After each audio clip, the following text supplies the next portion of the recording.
A nossa convidada de hoje, como perceberam na primeira parte, é a Senhora Presidente da Câmara de Coimbra, Ana Abrunhosa. Muito obrigado por ter...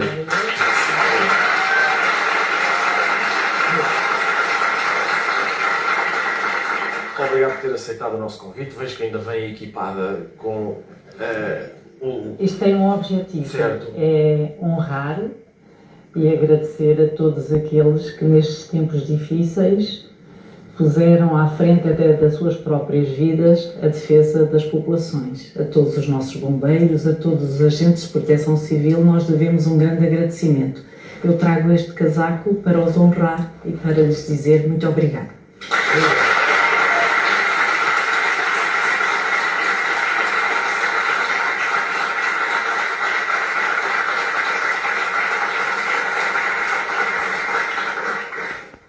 Obrigado, Sr. Presidente. Se calhar já vamos falar sobre Coimbra, mas antes desta entrevista, a Sra. Presidente não consumiu muitos presentes do Marcelo. Foi não só... Está em condições para fazermos isto? Eu confesso que sou mais de gin do que de vinho. Mas guardo o obrigada em forma de vinho que o Sr. Presidente da República me ofereceu, mas quero guardá-lo para um momento para partilhar, talvez no próximo dia 9 de março. Na mudança seja uma boa hora de celebrar com um obrigado também. Agora, devo dizer-lhe que, mesmo não abusando no álcool, mesmo que tivesse bebido um gin, estou aqui cristalina, a minha mente está límpida como o gin e a língua afiada como o limão. Mas ainda assim, de acordo com a sua experiência como Presidente da Câmara, em Coimbra especificamente, quem é que consome bebidas alcoólicas com mais entusiasmo, Sr. Presidente? Quem vive numa república lá ou quem preside uma república?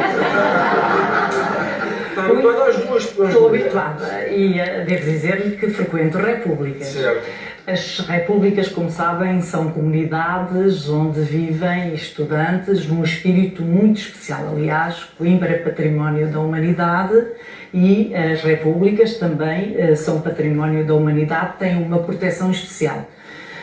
E a vida é tão intensa que os laços entre os repúblicos e os ex-repúblicos mantêm-se. E devo dizer que as festas e o convívio são bem mais alegres e divertidos do que o ato de mel do Sr. Presidente. Acredito que sim, mas claro. Entretanto, em Coimbra, acredito que ainda haja, digamos, sequelas do que aconteceu, mas a situação já é melhor do que já foi, não é? Melhor. Aliás, nós também encontramos peixes na Baixa. É algo diferente de se ver, não deixa de ser preocupante, mas as coisas hoje as pessoas já puderam passear à beira-rio, já conseguimos limpar tudo e as pessoas são de uma extraordinária tenacidade, porque numa semana têm o seu comércio e os seus bares todos destruídos, na semana seguinte conseguem reerguer-se e já podemos desfrutar da beira-rio, apesar de termos ainda a parte mais agrícola ainda inundada, mas os nossos agricultores só querem ter condições para começar a trabalhar também com aquela resiliência que lhe é conhecida naturalmente. E assim, Sr. Presidente, como calcula, mesmo tendo em conta a sua situação, é claro que eu não ia chamá-la aqui para dizer coisas simpáticas. A sua reação às cheias foi muito elogiada, houve quase um consenso à volta disso. Acha que foram úteis os seus anos de prática num governo que se fartou de meter água? Bom, a sua pergunta tem tanto veneno que até levantei os pés. De qualquer modo, devo dizer que o sucesso que tive de ver sou uma grande equipa, mas é porque eu também levava as galochas e o casaco que vesti de corpo e alma. Agora, fazer parte de um governo que metia água sistematicamente também requer uma gestão cuidadosa, não é? Também exige um critério. Eu era a Ministra da Coesão Territorial e era, portanto, a Ministra também das Calamidades. O Ministério que hoje ainda subsiste, mas está na Economia, mas é um Ministério que continua e que gere sobretudo estas áreas das calamidades. E portanto muitas das vezes António Costa dizia-me: aqui vem a Ministra das Calamidades. Mas devo dizer-lhe que de facto vivemos tempos em que havia muita água. E muitas das vezes essa água era as fugas de informação, parecia que tínhamos rupturas nos canos e muitas das vezes muitos dos ministros quase se afogavam em copos de água resultantes dos casos e casinhos. Casos e casinhos que hoje continuam a acontecer, mas que no passado abriam os jornais e hoje são simples notas de rodapé. Devo dizer que acho que... Falámos de casos em Mas casinhos. eu devo dizer que...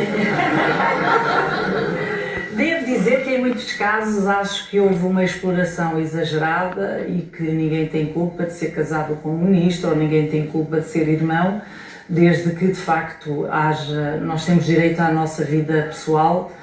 E se há coisa que eu detesto é ser a mulher de, mas os nossos maridos também detestam ser os maridos de, porque temos individualidade.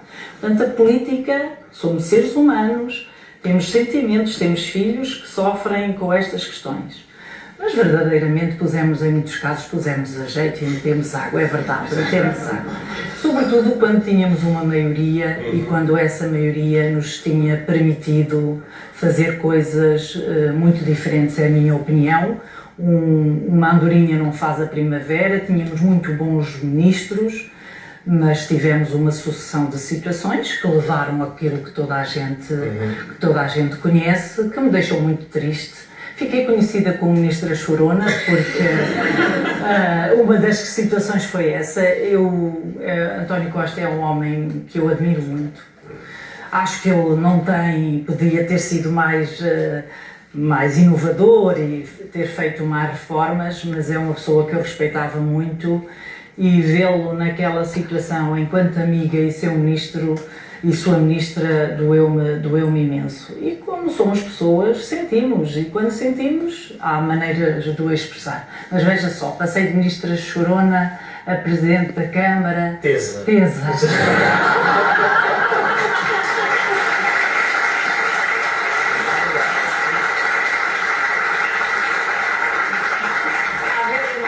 Transformação importante, sim, uma transformação incrível. Senhora Presidente, quando o Pedro Nuno Santos se precipitou a anunciar a localização do aeroporto, foi um desses momentos ligeiramente chorosos. A Senhora Presidente, ele levou uma descompostura do Primeiro-Ministro, não é? E a Senhora Presidente disse que tinha ficado com o coração apertado. Quando ele se precipitou a fazer cair o governo do Luís Montenegro, além do coração, Senhora Presidente, ficou em princípio os pulmões, o fígado, os rins, tudo apertado, o erro foi bastante maior. Olha, Ricardo, essa é uma das situações em que os jornalistas ouvem uma parte da conversa. Eu ia do coração apertado porque fomos em grande velocidade de Coimbra para Sinfãs e, portanto, cheguei lá mesmo do coração apertado. Não quer dizer que eu não estivesse preocupada com o Pedro Nuno Santos, de quem gosto muito, mesmo muito. É óbvio que quando Pedro Nuno Santos, com a sua decisão de exigir a Comissão Parlamentar de Inquérito mostrando-se irredutível face ao que foi uma proposta do governo da AD, meteu água, e meteu muita água. É verdade, e a nós que éramos candidatos às autarquias, tínhamos eleições legislativas dali a um mês. Imaginem como é que ficámos com eleições para as legislativas, depois a seguir às eleições para as legislativas o PS teve que eleger o secretário-geral e que nós que queríamos começar a campanha não tínhamos tempo. E portanto, porque sabem que nós, obviamente, somos apoiados pelos partidos, temos um orçamento, mas enquanto não tivéssemos o secretário-geral do PS, eu que fazia parte de uma coligação apoiada pelo PS, a campanha dificilmente arrancava. E, portanto, creio que foram períodos muito, muito complexos e nos puseram muito à prova e, sobretudo, penso que vão fazer mudar muito Pedro Nuno Santos, que deixou de ser secretário-geral, um lugar que ele queria muito e, sobretudo, queria muito ser primeiro-ministro. Esta conversa é muito refrescante porque nota-se que a senhora Presidente, embora seja eleita com o apoio do PS, é independente. E já era no governo e continua a ser independente. Não é do PS e é por isso que diz, eu gosto muito do António Costa, fartou-se de meter água. Sou muito amiga do Pedro Nuno, também deu água. E não é costume. Deixa-me mostrar-lhe umas imagens que foram na noite em que foi eleita Presidente da Câmara de Coimbra. Vamos ver. Não é para daqui a 4 anos virmos dizer que cumprimos a promessa. É para daqui a 4 anos os jovens dizerem vale a pena ficar em Lisboa e em Coimbra, desculpa. Vale a pena ficar em Coimbra porque Coimbra trata-nos bem.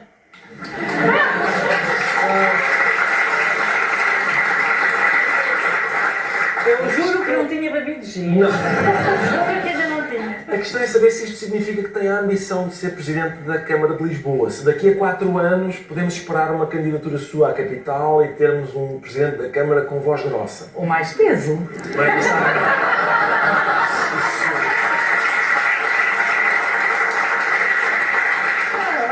Eu devo dizer, eu tenho a felicidade de fazer o que gosto. Eu tenho a felicidade de estar onde eu quero estar. Eu sou Presidente da Câmara de Coimbra e é em Coimbra que eu quero estar. Mas devo dizer-lhe que eu troco o nome de todas as terras, troco o nome de pessoas, troco o nome... Acontece-me, tenho esta característica, mas há uma coisa que eu não troco, ou há uma coisa onde eu não falho. No trabalho com a minha equipa, conhecendo cada um dos colaboradores e saber o que temos que fazer e fazer. De resto, se vou trocando, tenho lá um Alcino a quem chamo Alcides, tenho uma Milena a quem chamo Marilene, pessoas que lidam comigo o dia todo, mas vocês acreditam que eles respondem. Portanto, é uma característica que eu tenho, aqui foi uma falha grave, mas o meu coração está em Coimbra e continuará em Coimbra, naturalmente. eu pensei que ia dizer meu coração está em Castelo Branco. Eu tenho 2 amores. O PS, neste momento o secretário-geral do PS é José Luís Carneiro. A minha questão é a seguinte, é se acha que a eleição de António José Seguro é um bom sinal para o PS. Ou seja, o facto do povo ter votado em massa nos Choninhas pode ser uma esperança para José Luís Carneiro.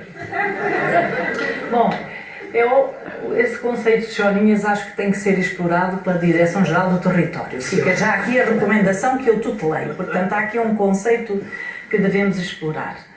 Eu acho que a eleição de António José Seguro nos mostrou que o que é tradicional as pessoas ainda valorizam e, portanto, toda aquela sua modo sereno e tranquilo de ser não esconde uns choninhas, esconde alguém determinado e que os portugueses que votaram nele em massa, se calhar querem previsibilidade, tranquilidade e não taquicardia de mês a mês, cai governo, não cai governo e se calhar que a partir das 10 da noite os ministros não continuem a receber telefonemas até às tantas da manhã e portanto acho que os portugueses votaram na tranquilidade e sobretudo eu defendo e votei, eu, como sabem, apoiei António José Seguro, mesmo antes do PS o apoiar, porque o conheço e sei que é uma pessoa experiente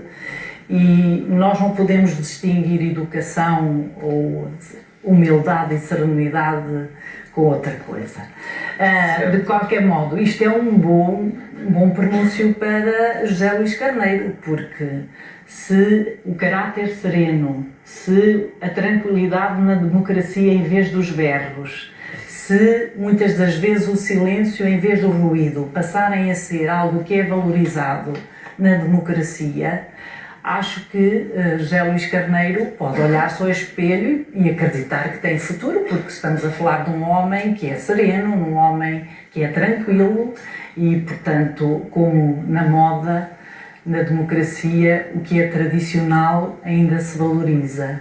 E, portanto, eu creio que a serenidade, o respeito, até o silêncio é uma arma que cada vez mais nós devemos defender em democracia. Eu, sobretudo, na Assembleia da República fui deputada e pensei que ia detestar, e adorei ser deputada, adorei estar do lado de lá. Mas houve momentos em que eu saí deprimida, como muitos dos que vêm, porque o trabalho na Assembleia da República não é só o que vem no plenário, há as comissões parlamentares. Exato. E eu era Presidente da Comissão Parlamentar de Saúde, e portanto era uma comissão parlamentar muito agitada, porque era rara a reunião que não tínhamos 3 requerimentos para a Ministra vir, a Sra. Ministra da Saúde vir de urgência. O que acontecia é que eu juntava os requerimentos todos e a Sra. Ministra depois passava lá um dia. E esta parte que não é visível da Assembleia da República, e é também uma parte em que não há o efeito turba, porque na Assembleia os deputados nos grupos parlamentares são normais, mas depois quando vão para o plenário dá-se o efeito turba, e quando aparece o André, eles parecem todos o efeito turba. E aquilo era perturbador ver pessoas tranquilas, mas com a presença de um homem, aquilo parecia que se transformava, aquilo era uma matilha ululante, e portanto eu ficava completamente... é que nem reconhecia as pessoas, e portanto parece-me que nós temos que também ser cada vez mais exigentes com quem nos representa, e as últimas eleições deixaram-me uma grande esperança.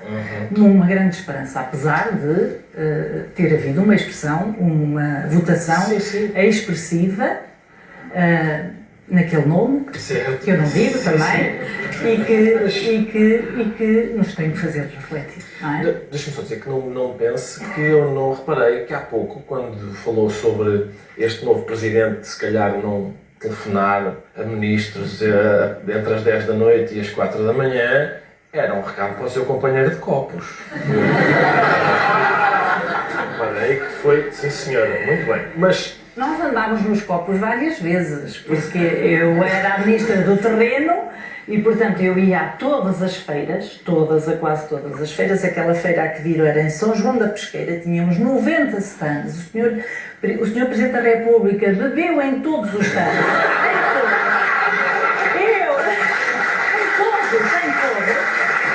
Eu ia comendo, e a partir de determinada altura era água misturada com vinho, mas ele deu em todos os stands. E acabou lindamente, ainda fomos jantar, portanto... Sr. Presidente, vem aí a primavera agora, e portanto é possível que o tempo melhore, não tenha de lidar com cheias mais, mas assim que vier o calor, como sabe, Coimbra vai ter de se preparar para uma tragédia destrutiva que se repete todos os anos. A questão é se já começou a planear a resposta ao flagelo da queima das fitas. Bem, acho que nem os reis que criaram, ou reis que criaram a nossa universidade se atreviam a chamar-lhe tragédia destrutiva. Eu quero dizer que a queima das fitas é uma tradição em Coimbra. E a Presidente de Câmara tem que, com a Associação Académica, devem trabalhar em conjuntos, naturalmente. E não quero dizer que não me incomoda muito daquele lixo e ver o património da humanidade aqui. Agora lidamos com água e daqui a uns meses vamos lidar com cerveja, não é? Portanto, mas os preparativos vão ser muito semelhantes e, portanto, temos que trabalhar com a Associação Académica. Obviamente que já eliminámos o vidro, vamos ter que ter, de facto, algum cuidado no que é aquele cortejo académico e procurar que no fim do cortejo académico os estudantes sejam responsáveis por aquele lixo, mas eu acho que é um trabalho que se faz em conjunto. Coimbra recebe milhares e milhares de pessoas trajadas, as suas famílias, e portanto é de facto uma festa que é muito nossa, mas é uma festa que cada vez mais também queremos que respeite aquele que é o património da humanidade e, portanto, vamos gerir também, creio eu, vai ser a minha primeira queima das fitas enquanto Presidente da Câmara, portanto também vou ser caloira. Mas tenho a certeza, e já tivemos as primeiras reuniões, porque é um trabalho que se prepara com muitos meses de antecedência e, portanto, já começamos a preparar a cidade e um plano de contingência para limpar a cidade. Quem tem experiência em andar com uma pessoa que bebe em 96 segundos? Em princípio não vai estranhar. Está E no preparado. limite, resta-me um meu gin Exatamente. para apagar as mágoas. Se eles lhe deixarem algum. Senhor Presidente, muito obrigado por ter obrigada, vindo. muito Agradeço a obrigada. todos que tenham vindo também. É tudo por hoje.